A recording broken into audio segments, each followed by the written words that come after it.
$1. Thank the Lord for another 24. God, I knew that was you, man. Finished strong Friday. Just finished up with a quick little chest workout, man. In and out about an hour and a half, man. Got home, man. You know I got to go back to work tonight at 12.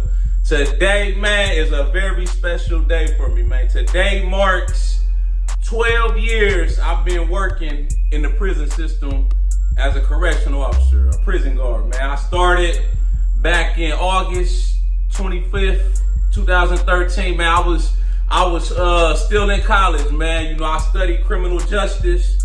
You know, I was trying to find a job in my field, you know, and I wasn't sure what I wanted to do. But one of my professors, he used to work at the county jail back in the day, and he was like, I was talking to him. He was like, won't you try out corrections and, you know, see how you like it, you know? So I ended up starting in correct. I worked at a county jail for 2 years, and I'm going on 10 years working for the federal prison system, the Bureau of Prisons. So it's been good to me overall. The good outweighs the bad, you know. It had its ups and downs, man. You know, I'm just trying to ride it out for the long haul. I got 15 more years to go before I'll be eligible to retire, you know. So I'm just trying to ride it out, man. But I'm gonna go, in this video, man, I'm gonna go into like some of the craziest shit I've been seen in my 12 years working.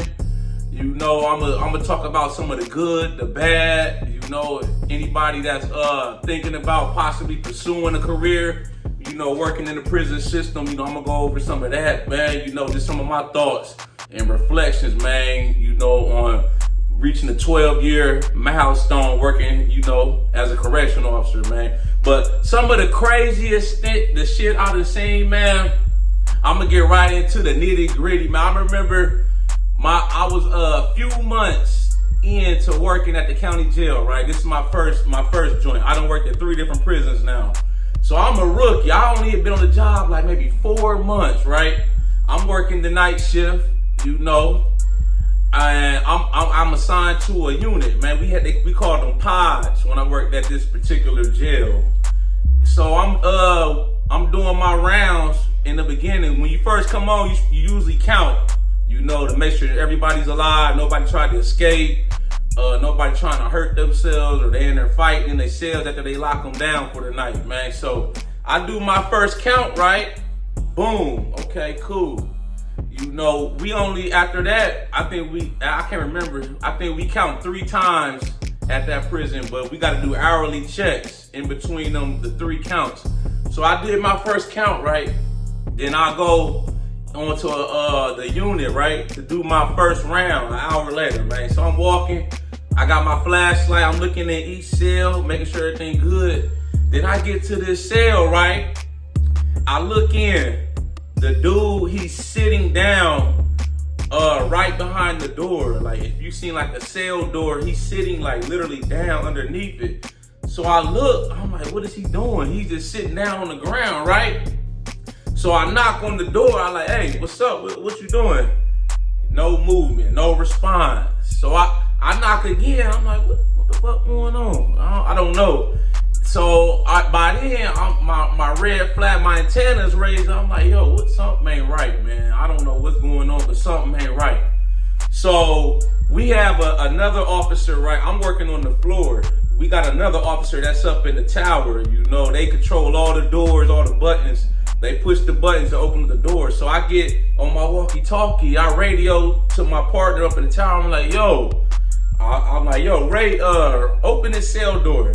So they push the button, the cell door rolls open, man. Soon as it opens, man, the dude flops out.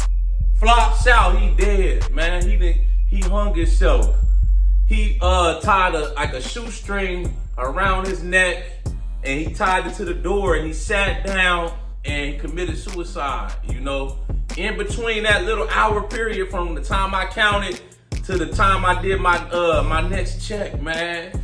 You know, at the time, I'm only 20 years old. I'm still a kid.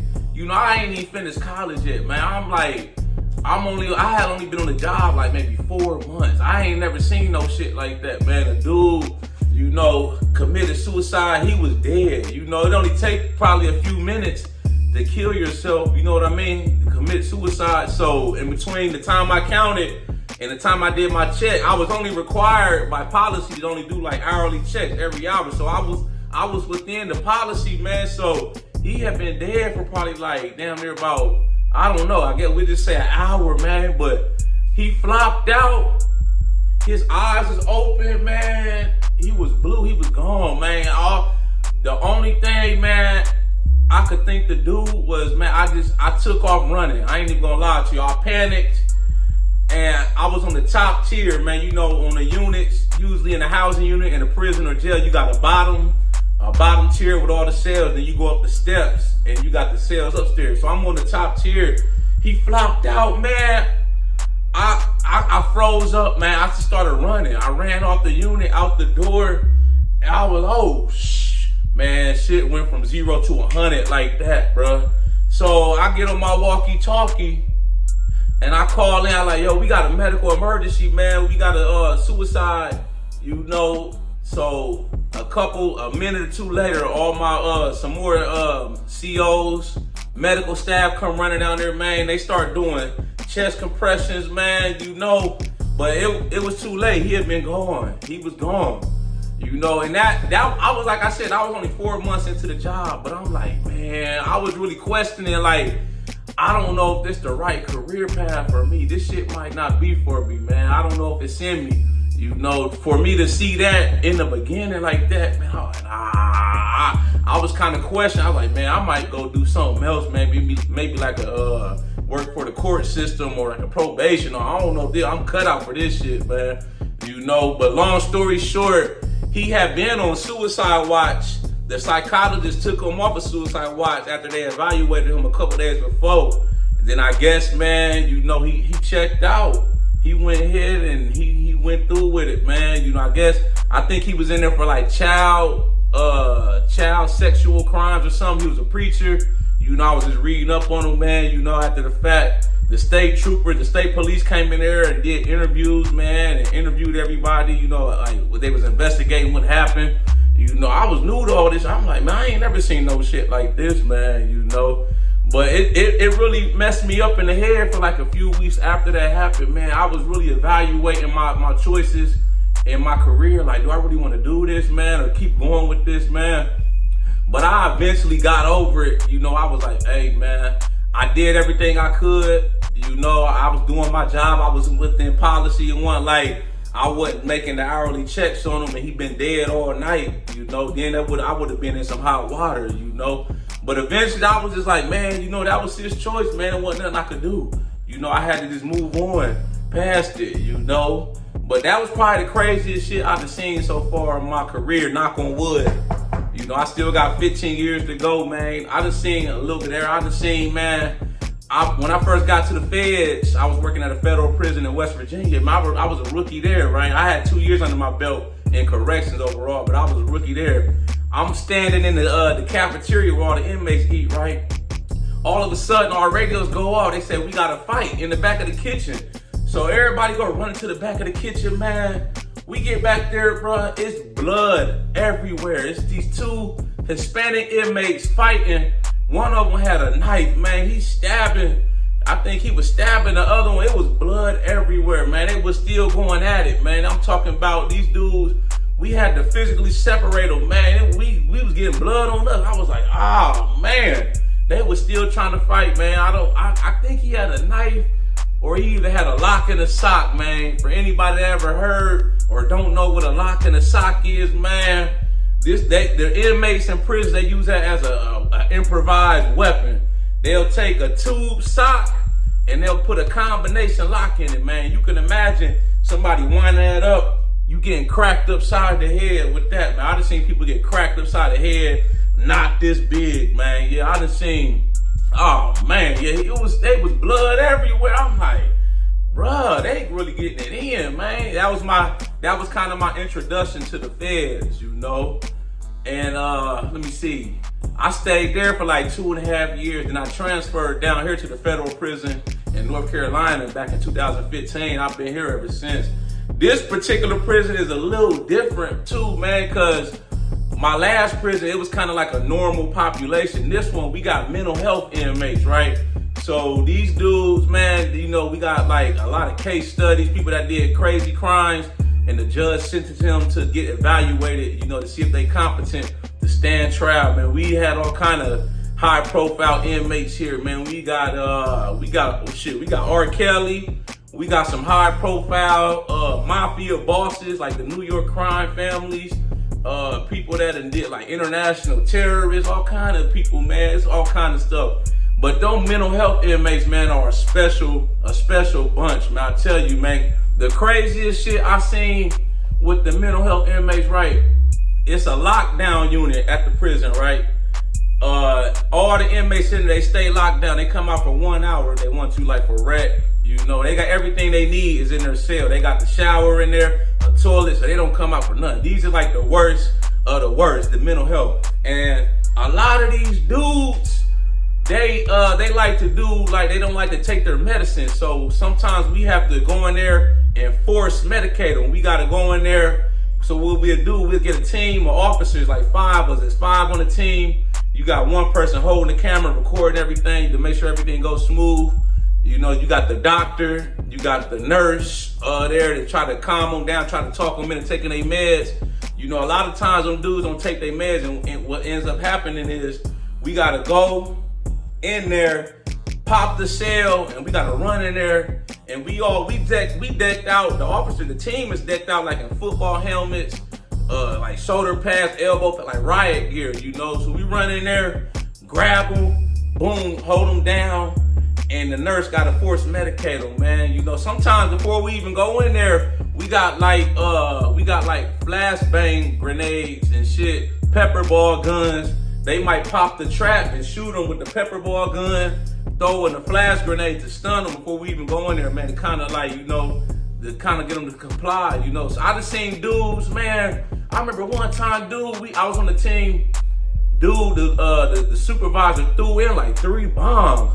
Man, you can imagine, like, in a little cell, these bombs, they go boom. Man, he ate like 3 of them things. The first one went in there, boom. I'm like, okay, he finna come out, man. He finna give up. Man, he's still standing in there, man. He got his mattress up, protecting himself. So he throwing another one. That second one said, boom. I said, God damn, that shit was loud. I know he coming out. He was still in there. We had to go in there and get him, man. But the craziest extraction I've been on, man, where we had to go in there and get somebody out, man, and fight with them, this shit was beyond bizarre, man. I'm telling you. This dude, I'm on the team. We get to his cell, right? We outside his cell. I'm like the 4th dude on the team. We line up in a straight line. I'm the 4th man on the team. So I kind of peek over and I look through the window of his cell. This dude was butt naked, covered from head to toe in feces.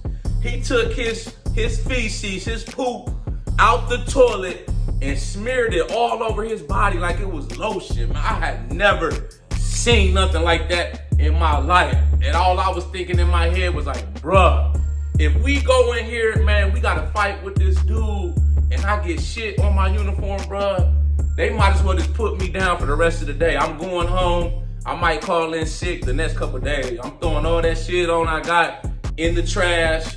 I might get a little inmate t-shirt or some flip-flops and I'm going home, man. But bruh, I had never seen nothing like, he was standing there like it was normal. Mental health inmate. He might have been schizophrenic, man. I don't know what he was. Paranoid, seeing people, man. He wasn't taking his meds. We had to go out there. We had to go in there, hold him and get him out. And so the nurse could force medicate him with whatever meds he take, man. But luckily, bruh, we popped the dough. He don't fight, he just stand there. So the first 2 dudes, we got our gloves on, you know. They just grab him. As soon as they grab, I didn't have to touch him, luckily, man. I was like, nah, we gotta touch this dude and I get shit on me, man, it's gonna be a bad day. I'm going home. Put me down for mental health, stress leave, whatever you got, I'm going home. I'm not staying, man. If I would have got one drop of poop on me, what? We took him out. We take him straight to the shower, right? Throw him in the shower, lock the cage, lock the little door. It's a door in the shower that we could lock him in, right? And man, we turned that water on, man. I was like, I ain't never seen nothing like that, man. But I done seen so much. I done seen riots. I just seen, man, people stage protests, man. I remember when COVID hit, man, that was crazy. One unit, the inmates took over the unit, man. They was tired of being locked in their cells for COVID when the pandemic was going on.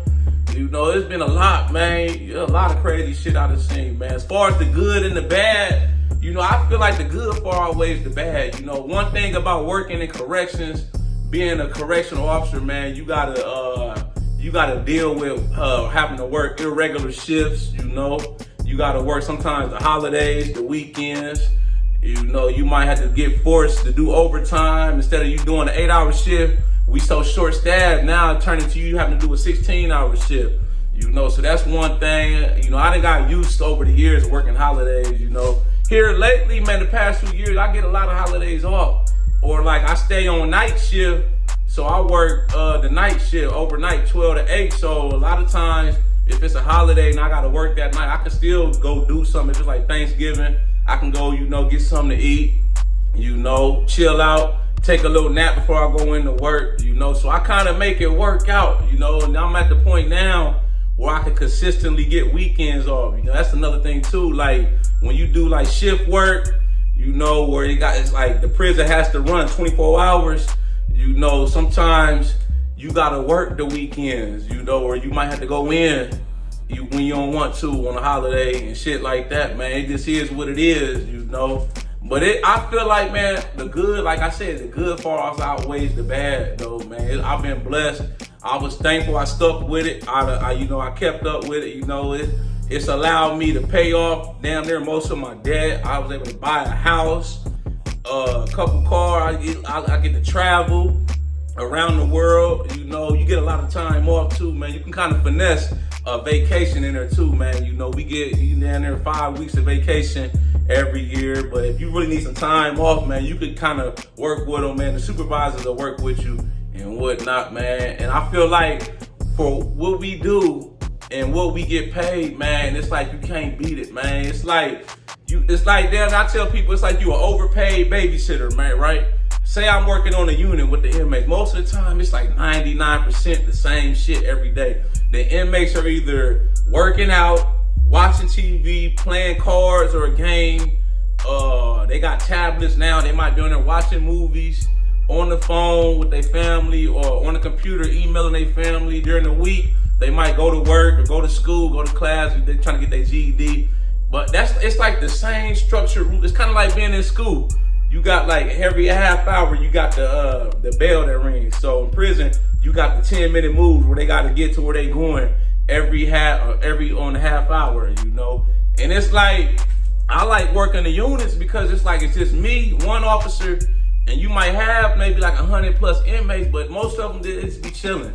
They just doing them chilling, you know. You got an office, you know, as the officer, you got an office with a computer, a phone. You know, all you gotta do is just sit in there and chill. You walk around every so often, you know, do irregular checks. You know, don't try to get the same schedule. You just walk around, make sure they not doing nothing like trying to hurt themselves, fighting, you know, smoking. You know, but prison gonna be prison, man. They gonna do that stuff anyway. It's only one, like I said, it's only one officer, man. You can do all the rounds in the world. You can make a round every 20 minutes, man. Stuff still gonna happen. It's just a part of the nature of the beast, you know. But like I said, it's been good, man. I thoroughly enjoy it. I thoroughly love my job, my career choice, man. You know, some people at my job, they're burnt out. They always complaining. You know, I'm like, bruh, the money we get paid for what we gotta do, man, you can't beat it, man. You know, I'm just thankful for the job, man, and what it's been able to allow me to do with my life, you know. So, like I said, I got 15 years left. You know, I started pretty young, so I got to do 25 years. I started at 23, so the way it works for the retirement, you got to do 25 years, and you can retire at any age. Or if you started at 30 years old, you can do 20 years and retire at 50. So by the time I reach 25, I'll be like 48. I'll still be fairly young. You know, I don't let the job stress me out. I don't take it home with me. You know, it's like I got that like mindset where it's like, man, the job is easy, man. I'm not finna sit here and complain. I'm just thankful to be here. I just try to do my job to the best of my ability. stay out the way, control what I can control. You know, if I'm working a unit, I just try to focus on my unit, man. You know, shit gonna happen along the way. That's just a part of, you know, prison gonna be prison. I tell people that all the time. Stuff's gonna happen. People gonna fight. People gonna get to stabbing each other. Somebody might commit suicide. You might have to fight somebody off. You could possibly get injured or hurt. You know, it's just a part of it, man. You gotta take the good with the bad. But I tell people too, like, on the street, I feel like a prison is safer than on the street. Just for the simple fact, man, it's a lot more controlled environment. You know, if a fight go down, the CO, the officer right there, see it, they get on the walkie-talkie within like 30 to 60 seconds. It's gonna be a whole bunch of staff members on that area, man. We keep a lot of the doors locked to kind of control the movement. So like all the inmates can't congregate in the area. It's a lot. We got a lot of tactics we use versus like on the street, anything can happen. You know, that's why I say I never wanted to be a cop. That never was like my passion. You know, you could be, man, I tell people you could be like, these days we got a lot of mass shootings. You could be goddamn in Walmart just grocery shopping and a crazed gunman come in there with an AK and spray the whole store up, kill 40 people, just like that, man. Ain't no guns inside of prison, man. You might have some improvised weapons, you know, some shanks, stuff like that, but I feel like a prison is more safer on the inside than on the street just because it's a lot more control. You got security measures in place, you know, to kind of keep the prison under control, you know, safety and security, you know. But it's been good to me, man. I'm just riding it out, man. You know, I look back like, damn, this 12 years done flew by. I'm like, all right, year 12, man. It's like, it seemed like yesterday. I think back on all the memories, all the people I'd have met. You know, I'd have been in 3 different facilities now, man. I worked the county jail in West Virginia, a federal prison in West Virginia, and now I'm at my 3rd facility, the federal prison in North Carolina. I'd have met people from all over, man, that had some good impacts on me, man. You know, it's been a hell of a ride. I'm just trying to ride it out, man, for these last 15. You know, then I'm gonna see what I want to do. You know, who knows, man? Things change in the future. You can't predict the future, man. I just try to take it one day at a time, though. You know, just enjoy the moment. You know what I'm saying? But yeah, like I said, this shit's been good to me, though, man. If anybody interested in pursuing a career in corrections, man, hit me up. I can put you on the game, man. I can give you some little tips, some pointers, man. We starting out, man. Stuff like, you know, how much to put in your retirement, things to look for, you know, just stuff that help me out along the way of my career, you know. Y'all like this video, make sure you subscribe to my channel at The Ghetto Bodybuilder. Follow me on Instagram, TikTok at The Ghetto Bodybuilder. I got merchandise for sale. Shop with me, man. I got a lot of gym and fitness apparel, you know, on my website, www.theghettobodybuilder.com, you know. But yeah, man, I just wanted to hop on here, though, man. I was like, man, I looked at, I thought tomorrow was the 25th. Today was the 25th. I'm like, damn, this is 12 years now. I've been doing corrections, man. August 25th, 2011, man. I remember like yesterday, man. So yeah, I'm just thankful for it, though, man. Yeah, like I said, anybody interested in a career in corrections, let me know, man. I can shoot you in the right direction, man. But yeah, y'all know how we coming. Let's get motivated.